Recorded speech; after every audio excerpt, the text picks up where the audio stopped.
at the end, you must have heard the crowd's reaction towards you, boos, and you're getting sacked in the morning. How do you feel when you hear that? Are you just fed up of it now?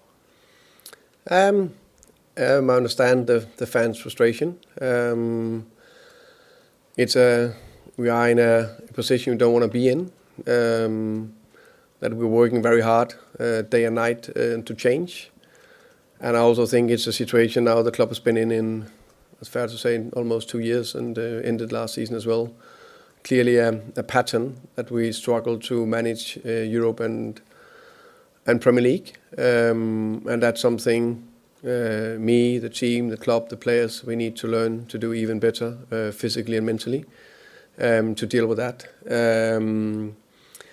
And part of that, of course, is the 11 injuries, or now 10, plus a suspension, plus another one today, which of course doesn't help in a situation like that. And then we face, yes, a Newcastle team that is, I can say, struggling a little bit lately. But if you look at the team they put on the pitch, compared to what they've done the last 3 years, I think it's fair to say it's quite different to us. I think Newcastle were more on top first half. I think we came back in it very well. And then I think it was a little bit symbolic for a season that we had a transition going one way, and then we missed past it, and then went the other way, and we defended badly for the 2-1 goal. It could have been bad enough.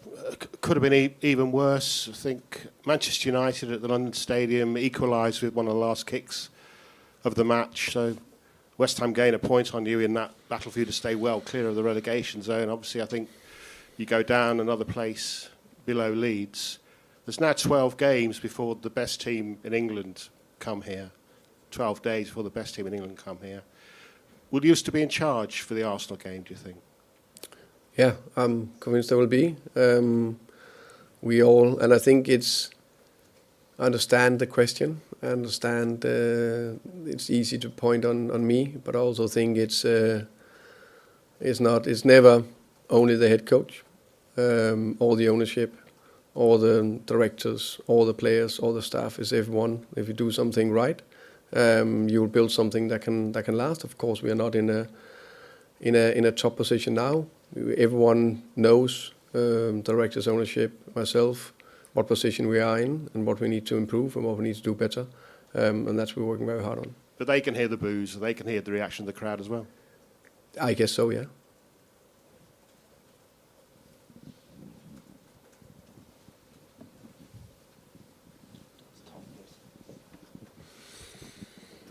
Hi, Thomas. Eddie Howe's just been in here. He knows what it's like to have gone down with Bournemouth, and he talked about how injuries can play a massive part. The thing that you've just talked about. How much do the hierarchy understand all of those points from your perspective? Of course, they understand that.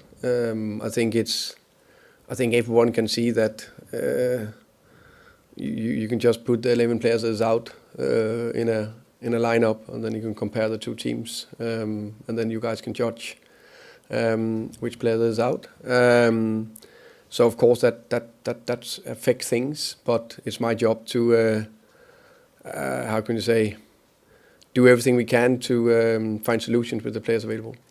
Eddie also talked about needing in these difficult times players to give everything for you, to be there when the chips are down. Do you feel like your players are giving you everything at the moment?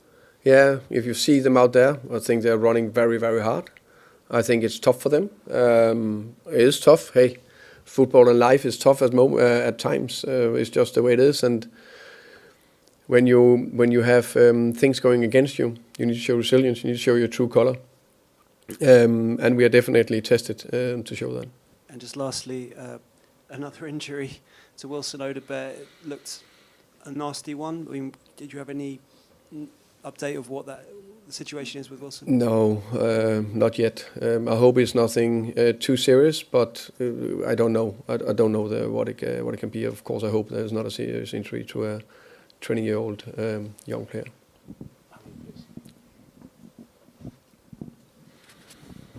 Hi, Thomas. You mentioned about Newcastle coming here kind of low in confidence. It seems like it's a theme, though, that clubs come here on a poor run and low in confidence, and they kind of turn it around here. Why do you think that is?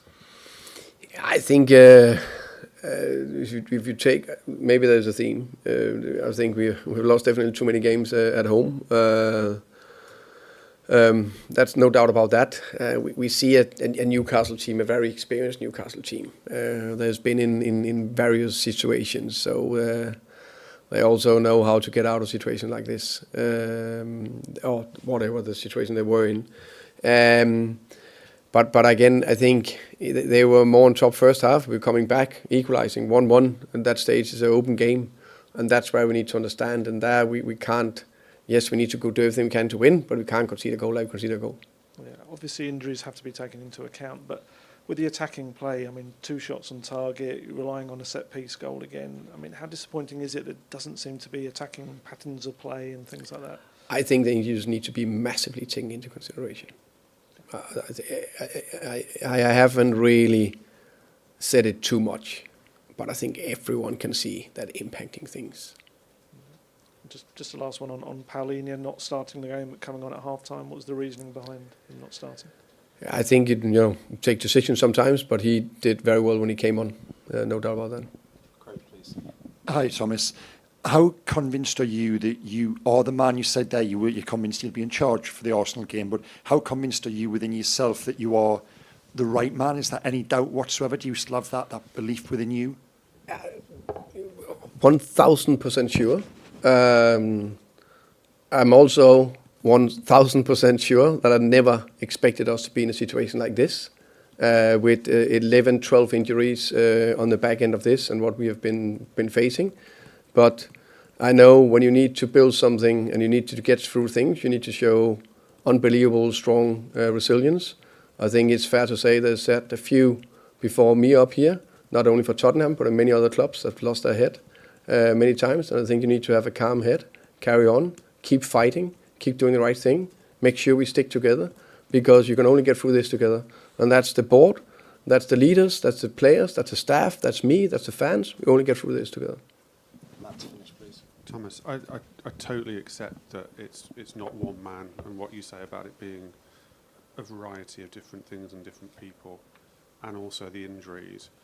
But do you accept that if the club continue to get closer to the relegation zone, they're going to be forced to do something, and with the greatest respect, the manager's the only thing that can change at this point of the season?